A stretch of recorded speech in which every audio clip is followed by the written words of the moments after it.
বছর পুজোর 1 মাস আগে থেকে বলি যে আমি কিন্তু পুজোর সময় রান্না করতে পারবো না, তারপরেও কোনো না কোনো কারণে আমার রান্নাঘরে ঠিক যেতেই হবে। কি বলবো বলো, এটা আমার প্রচন্ড খারাপ লাগে। এবছর আমি পণ করেছি যে আমি কিন্তু এবার রান্নাঘরে ঢুকবোই না, তাতে আমার খাওয়া হলে হবে না হলে না হবে। এবার বর বলেছে যে ঠিক আছে আমিই করবো, সে দেখায় যাক কি হয়। তারপরেও এই দেখো পরশুদিনকার আমি একটা ভিডিও ছেড়েছিলাম রাত্রেবেলা, আর বলেছিলাম যে আমার পরের দিন খুবই কাজ আছে, সেটা আমি ভাবলাম যে তোমাদের সঙ্গে শেয়ার করি। না করলে কি করে হয়, আমি কি কাজ করলাম সেটাও তো তোমাদের দেখতে হবে। আমি এত গর্ব করে বলেছি যে আমার কাজ আছে, সেই কাজটা দেখবে না তোমরা, তাহলে কি করে হয়? আর ভিডিওটা কিন্তু পুরোই দেখবে, বুঝেছো? হ্যাঁ, যাই হোক, সকালবেলা উঠে গেছিলাম, সকালবেলা উঠে কিন্তু আমি একটা কাজ করেছিলাম, সেই ভিডিওটা এখানে নেই। সেই ভিডিওটা আমি বিকালবেলায় দেবো, বিকালবেলা মানে 5টার পরে দেবো। সেই ভিডিওটা সত্যি বলছি যে হলো তোমাদের কিন্তু অনেক উপকার হবে ভিডিওটা দেখলে। আমার চুল নিয়ে একটা ভিডিও, তোমাদের সত্যি পুজোর আগে অনেক উপকার হবে। যারা যারা পার্লারে যাও না তাদের উপকার হবে, মানে চুল নিয়ে যারা পার্লারে যাওনি, চুলের কোনো সমস্যা বা চুল নিয়ে কিছু করার জন্য তাদের খুবই উপকার হবে।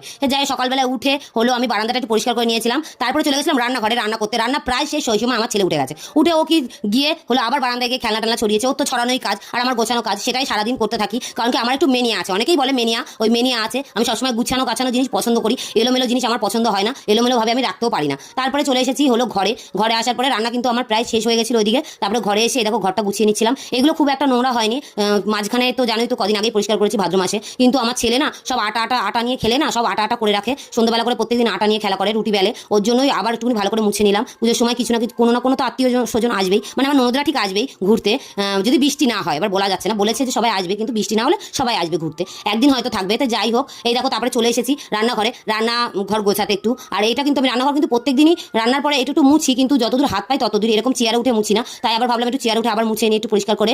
আর হলো আমার বর যেন কি বলেছিল, আমাকে বলেছিল সব গোছাগুছি করে রেখো, যদি কোনো কিছু কাঁচা থাকে সেগুলো কিন্তু একদমই কাচবে না। কারণ আমি দুদিন আগে পড়ে গেছিলাম বাথরুমে, অনেকেই জানো, তার জন্য হলো আমি কাচবো নাই বলে দিয়েছিলাম বরকে। তারপরেও এত রোদ্দুর দেখে আমি সহ্য করতে পারিনি, গরম জল বসিয়ে ভাবলাম যে কেচেই নি। তার মধ্যে একটু মনের মধ্যে ধপধপ করছিল, কারণ আমি তো নোক লাগিয়েছিলাম প্রথমবার, এবার নোকটা যদি খুলে পড়ে সেই জন্য একটু টেনশনও ছিল। তারপরে ভাবলাম যে না, ধুয়ে দিই, আবার সকালের জন্য অপেক্ষা করবো। তার জন্য সব ভিজিয়ে আমি কেচে দিয়েছি। কেচে মেলে যখন আমি বাথরুমে গেছি দেখেছি চকচক করছে রোদ্দুর, বাথরুমে স্নান করতে ঢুকেছি তখনই দেখি অত্যাধিক পরিমাণে বৃষ্টি শুরু হয়ে গেছে। আমি আর জামা কাপড়গুলো তুলতেই পাইনি, আবার ভিজে গেছে। সে যাই হোক, আজকে এখনো শুকিয়েই গেছে, বলতে গেলে সবকিছুই শুকিয়ে গেছে।